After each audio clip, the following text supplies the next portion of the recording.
उसमें से 412 कुल कर्मचारी थे, जिसमें से 406 मतदाता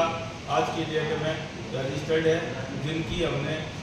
अंतिम स्थायी मतदाता सूची प्रमाणित कराकर रसीद संख्या सहित जारी कर दी,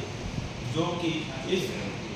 बीकानेर न्याय क्षेत्र में खाजूवाला, लूणकणसर, सत्तरगढ़, डूंगरगढ़, कोलाइट और नोखा के सभी कर्मचारी शामिल हैं, जिसमें कुल मतदाता 406 है जो अपनी वोटिंग करेंगे। इसी क्रम में दूसरे गुट ने अपनी विज्ञप्ति मेरी 28 दिन की विज्ञप्ति के बाद में समानांतर एक विज्ञप्ति और जारी करके दिनांक 16/4 को चुनाव कराए जाने की विज्ञप्ति जारी कर दी और 8 तारीख को नामांकन भरने की और 9 तारीख को उन्होंने दोपहर में 2 बजे तक की नामांकन वापस लेने की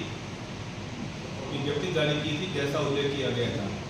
उस दरमियान उन्होंने समानांतर अपनी एक कमरे में बैठकर 6 जनों ने नामांकन भी भर लिया और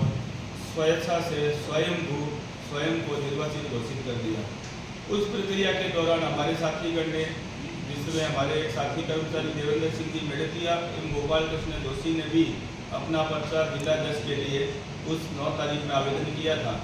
लेकिन 3 बजे उनको पर्चा खारिज करने की सूचना दी गई कि आपका पर्चा हमने खारिज कर दिया है।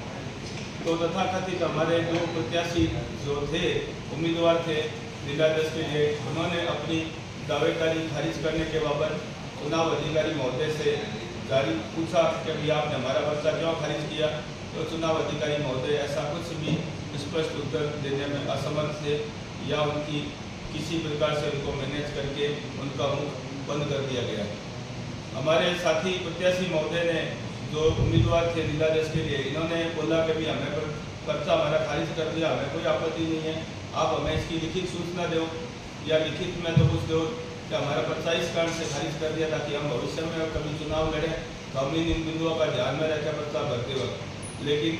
इनके बार बार मांगने के बावजूद भी आज दिनांक तक इनको कोई लिखित में ऐसी कोई तथ्य या बिंदु नहीं बताया गया कि आपका पर्चा हमने क्यों खारिज किया। और उस प्रकार से चुनाव